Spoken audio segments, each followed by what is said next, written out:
नमस्कार दोस्तों, आप सभी को मेरा राधे राधे। एक जो डर बैठा हुआ था, मैंने आप लोगों को 10 तारीख की डेट दी थी। यूएस ईरान का जो ये युद्ध है, इसको रुकने की पूरी संभावनाएं जो है वो 10 तारीख की थी। और 10 तारीख को आने वाला जो प्रपोजल का जो रिस्पॉन्स है, यानी कि एक जो प्रस्ताव भेजा गया था, बार बार ये प्रस्ताव भेजा जा रहा था ईरान के द्वारा यूएस को और यूएस के द्वारा ईरान को। तो ये जो प्रस्ताव जो भेजा गया था यूएस द्वारा ईरान को, इसका जो रिस्पॉन्स है, यानी कि इसका जो उत्तर है वो ईरान ने दिया है।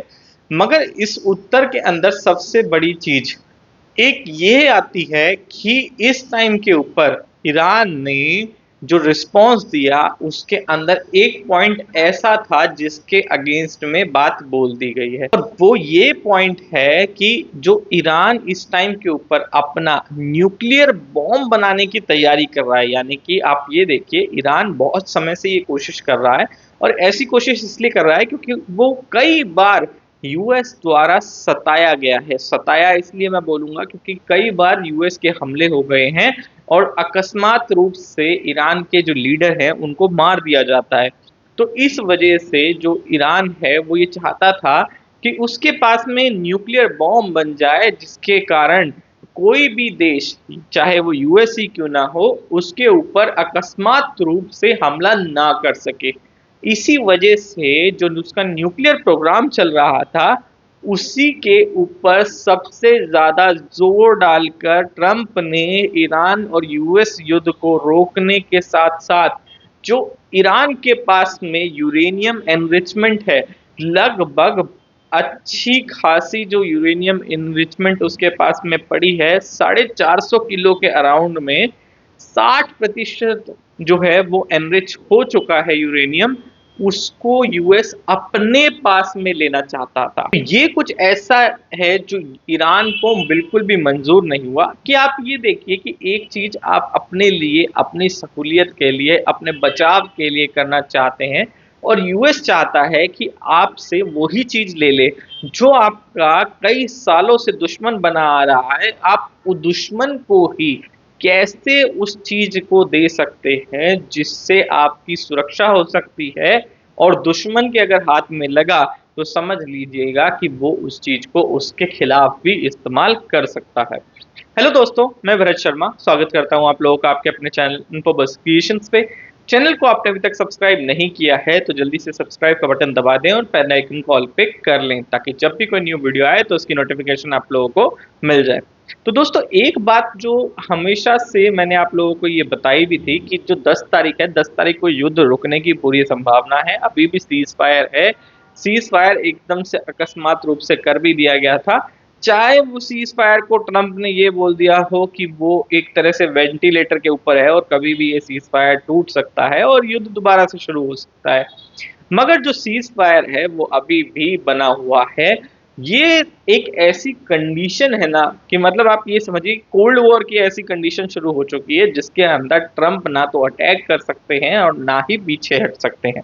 क्योंकि इस टाइम के ऊपर उनका जो, आप ये समझिए, उनकी जो इमेज है वो ऑलरेडी खराब हो चुकी है वर्ल्ड के अंदर, और वर्ल्ड ऑर्डर के अंदर उनकी जो इमेज बनी थी पहले और अब, उसके अंदर बहुत बड़े बदलाव आ चुके हैं। और लगभग आप ये देखिए कि यूएस की जनता भी अब ट्रंप के प्रेसिडेंट बनने के बाद के जो फैसले हैं उनके अगेंस्ट में जा चुकी है। ये बात अब आप तय समझ लीजिए कि ट्रंप आगे आने वाले समय के अंदर हो सकता है कि यूएस के जो इलेक्शन है उनमें ना रहें और वो हार जाएं। तो ये बहुत बड़ी बात है। तो इसी वजह से ये चीजें देखी जा रही हैं।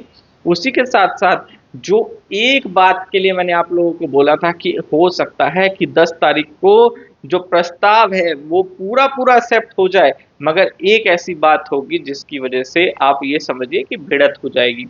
अब भिड़त इसलिए क्योंकि इस टाइम के ऊपर ईरान जो है वो चाहता है कि वो न्यूक्लियर प्रोग्राम को अपना सक्सेसफुल कर दे, मगर वहीं यूएस चाहता है कि ईरान अपना न्यूक्लियर प्रोग्राम लगभग आगे आने वाले 20 साल के लिए बिल्कुल बंद कर दे, और जितना भी उसके पास में एनरिच यूरेनियम है उसको वो यूएस को दे दे। अब आप ये देखिए, ईरान ने इसके अगेंस्ट में प्रपोजल क्या दिया है कि वो बंद तो कर देगा, मगर 20 साल के लिए नहीं, 12 साल के लिए, और उसमें भी वो अपना थोड़ा थोड़ा जो प्रोग्राम है, न्यूक्लियर प्रोग्राम है, उसको चालू रखेगा। और एक और बात, जो एनरिच यूरेनियम है वो बिल्कुल भी यूएस को देना नहीं चाहता है, और वो चाहता है कि कोई थर्ड कंट्री जो है वो उस यूरेनियम को ले ले। ये युद्ध रुकने के लिए उस टाइम के ऊपर, ये शर्तों के ऊपर, नियमों के ऊपर ये युद्ध रोक देगा। और इसके ऊपर सबसे बड़ी बात ये देखिए, रशिया ने आगे आकर ये भी बोला है कि वो एनरिच यूरेनियम लेने के लिए तैयार है, उसको रखने के लिए तैयार है। मगर आप ये देखिए कि इस टाइम के ऊपर रशिया के ऊपर भी तो यूएस भरोसा नहीं करेगा, क्योंकि एक और ये जो रशिया यूक्रेन वॉर चल रही है, वो युद्ध तो ऐसा है कि आप ये समझिए कि वो महाविनाशकारी युद्ध रहेगा ही रहेगा। तो ये चीजें इतनी ज्यादा खराब होंगी कि आप लोगों को दिक्कत देंगी ही देंगी। मगर इस टाइम के ऊपर जब रशिया को ये देने की बात हुई, तब यूएस उसमें भी शामिल नहीं हो रहा, और जिसकी वजह से जो अभी तक जो पीस की बात हो रही थी, वो पीस की बात खत्म हो गई और युद्ध की बात शुरू हो गई। तो यही एक बात ऐसी थी जो आप लोगों के सामने मैंने बता दिया था कि तनावग्रस्त है। और हो सकता है कि अगर यूएस ईरान युद्ध रुक जाता है तो अगले ही पल से आप लोगों को एक नए युद्ध की शुरुआत दिख सकती है। और नया युद्ध आप अभी देख सकते हैं कि यूएई ने अटैक करने शुरू कर दिए हैं। वहीं जो ईरान है, ईरान भी ये स्पेसिफाई कर चुका है कि वो अब सिर्फ जो गल्फ कंट्रीज हैं उनके ऊपर अटैक नहीं करेगा, बल्कि उसके अलावा जो अभी तक नेटो के ऊपर अटैक नहीं कर रहा था, क्योंकि नेटो की कोई भी कंट्री जो है वो यूएस का साथ नहीं दे रही थी, इसी वजह से वो नेटो के ऊपर कहीं भी कोई अटैक नहीं करा। अब ईरान ने ये साफ तौर पर बोल दिया है कि अगर नेटो कंट्रीज भी यूएस का साथ देती हैं तो समझ लीजिएगा कि जो जो नेटो कंट्रीज के बेसिस हैं उसके आसपास की कंट्री में उनको भी वो नहीं छोड़ेगा। और इसी वजह से उसने अब सीधे साफ तौर के ऊपर अटैक करने शुरू कर दिए हैं। अब आप एक चीज ये देखिए कि पहले का ईरान जो था वो हमेशा पहले एक प्लानिंग बनाता था, उसके बाद में चीजों को बोलता था, उसी के साथ साथ ये तक भी रहती थी चीजें कि इस टाइम के ऊपर अगर कहीं भी युद्ध की स्थिति उत्पन्न होती है तो उसको पहले वार्ता से बात करता था। मगर अब का ईरान जो है वो सीधा सीधा तौर पे हमला कर रहा है, और ये बातें बहुत ज्यादा अलग तरीके से सामने आ रही हैं। तो इस चीज का आप लोग ये देखिए कि अभी के टाइम के ऊपर ईरान किसी भी तौर के ऊपर यूएस से संधि जब करना चाहेगा, जब वो अपने एक संप्रभुता को दिखाकर और अपनी क्षमता को दिखाकर जो दुनिया है, या फिर अगर उसको गल्फ कंट्रीज के आगे अगर अपनी एक वैल्यू को दिखाना है, तो वो उसके लिए अपनी शर्तों के ऊपर युद्ध को स्थिति को बंद करवाएगा। मगर ये बात जो है वो यूएस नहीं चाहता। अब यूएस, आप लोगों को पता है कि जो कंट्री दूसरी कंट्रीज को झुकाना जानती है, टैरिफ लगाकर, सैंक्शन लगाकर, वो किस तरीके से एक कंट्री के आगे झुक सकती है। इसी वजह से जो ट्रंप है, ट्रंप का जो घमंड है वो टूटता जा रहा है, क्योंकि ट्रंप बार बार हमले कई जो है वो बार बार बोलते तो हैं, मगर किसी भी तौर पर ये हमला इसलिए नहीं हो रहा क्योंकि यूएस जानता है कि बहुत सारी ऐसी चीजें हैं, अगर ईरान ने ऐसा कुछ कर दिया तो समझ लीजिएगा कि दुनिया के ऊपर आर्थिक संकट और एक ऐसा समय आ जाएगा जो रिसेशन, मतलब आप ये समझिए कि एक ऐसा रिसेशन का समय जो आज तक आप लोगों ने नहीं देखा, इतना गहरा रिसेशन का समय जो आप लोगों ने आज तक नहीं देखा होगा, और एशिया के ऊपर बहुत बड़ा दबाव आएगा। एक बात और भी है, एशिया के साथ में आप ये समझिए कि एशिया के ऊपर जो है वो प्रभाव बहुत ज़्यादा पड़ रहा है, क्योंकि अब जो है स्टेट ऑफ हॉर्मोज से कोई भी शिप नहीं निकल रहा।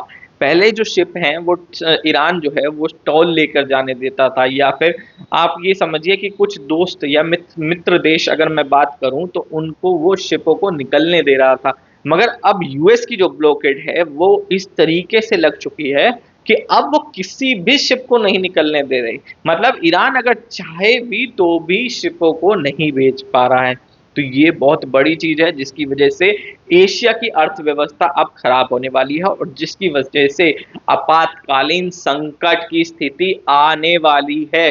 अब भारत के पास में भी लगभग जो 60 दिन का जो तेल और गैस बोला जा रहा है वो बचा है। अब ये बात जो स्थिति है, ये अभी भी भारत के पास में इतना तेल गैस जो है, जो पूरी जो आप ये समझिए कि जो क्षमता है भारत की वो अभी भी अच्छी है, वो अभी भी डिमांड और सप्लाई को अच्छे से चला सकता है। मगर आप लोगों को पता होगा भारत में जो भ्रष्टाचार है वो इस चीज को बिल्कुल चलने नहीं देगा। इस टाइम के ऊपर काला बाजारी भी शुरू हो जाती है।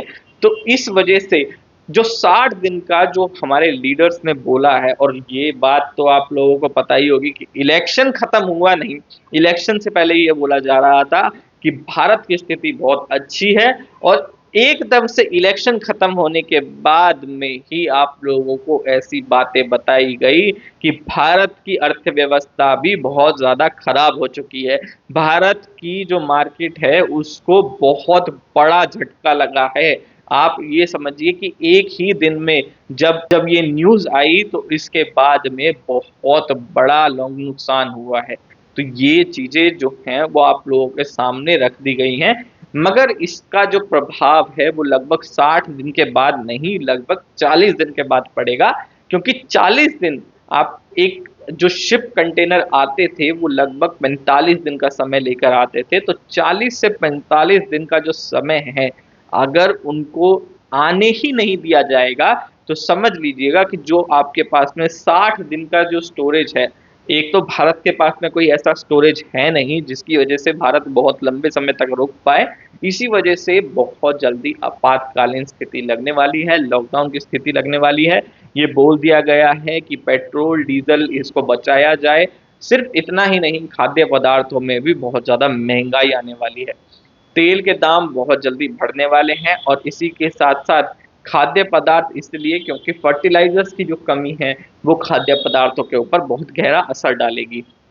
अब इस टाइम के ऊपर आप लोग ध्यान रखिएगा कि इस समय के अंदर हो सकता है कि आपको थोड़ी थोड़ी बहुत दिक्कत आ जाए, तो खाद्य पदार्थ जो हैं वो अपने इकट्ठे करने शुरू कर लीजिए, क्योंकि ये स्थिति आगे बहुत जल्दी बनने वाली है। तेल का ये जो ये समझ लीजिए कि इतना ज़्यादा गहराने वाला है संकट कि आप लोगों को हो सकता है कि पेट्रोल पंप के ऊपर तेल मिलना बंद हो जाए। तो ये चीज़ें जो हैं वो आप लोगों को ध्यान देनी है, और बहुत ही जल्दी ये संकट की स्थिति आप लोगों के सामने गहराने वाली है। तीसरी चीज जो है, इस टाइम के ऊपर सोना खरीदने के लिए आप लोगों ने देखा होगा मना किया गया है। सोना खरीदने के लिए इसलिए मना किया गया है क्योंकि आप लोगों ने देखा कि डॉलर की वैल्यू जो है वो रुपए के मुकाबले बढ़ती जा रही है, और रुपया जो है वो गिरता जा रहा है, जिसकी वजह से जो संकट है इस टाइम के ऊपर, अगर डॉलर नहीं बचाया गया तो समझ लीजिएगा कि भारत की जो स्थिति है डॉलर के मुकाबले बहुत ज़्यादा गहरा जाएगी और ख़राब हो जाएगी, और इसकी वजह से जो आर्थिक संकट भारत के ऊपर बैठेगा वो बहुत ज़्यादा दिक्कत में आ जाएगा। और इसी के साथ साथ विदेशी चीज़ों को भी लेना बंद करें, ताकि इससे भारत की जो करेंसी वैल्यू है वो भी बची रहे। नहीं तो समझ लीजिएगा कि आर्थिक संकट ऐसा आने वाला है कि बहुत ज़्यादा दिक्कत करेगा। साथ ही रिसेशन की जो स्थिति मैंने आप लोगों को बताई है ये बहुत ज़्यादा दिक्कत करने वाली है, और इससे बचाव करना बहुत मुश्किल पड़ेगा। जो बार-बार बोला जा रहा था कि इंटरनेट कट सकता है, वो स्थिति उत्पन्न होने वाली है। ईरान ने कुछ ऐसी चीज़ें शुरू कर दी हैं जिसकी वजह से युद्ध के अंदर जो फ़ारस की खाड़ी है जिससे पानी तक पीते हैं वो दिक्कत करेगी, और उसी के साथ-साथ जो आप लोगों को बार-बार ये बताया जा रहा है कि ईरान इंटरनेट लाइन काट सकता है, वो भी दिक्कत सामने आ सकती है। तो दोस्तों बहुत ही ज़्यादा संकट भरी स्थिति उत्पन्न होने वाली है। हो सकता है कि ये जो यूएस और ईरान का युद्ध है ये एक पल के लिए बंद हो जाए, मगर कोई तीसरी कंट्री आके इस युद्ध को दोबारा शुरू करवा देगी। तो दोस्तों आज की इस वीडियो में इतना ही। आशा करता हूँ वीडियो आप लोगों को पसंद आएगा। वीडियो पसंद आया हो तो लाइक करें, शेयर करें अपने दोस्तों के साथ में। धन्यवाद।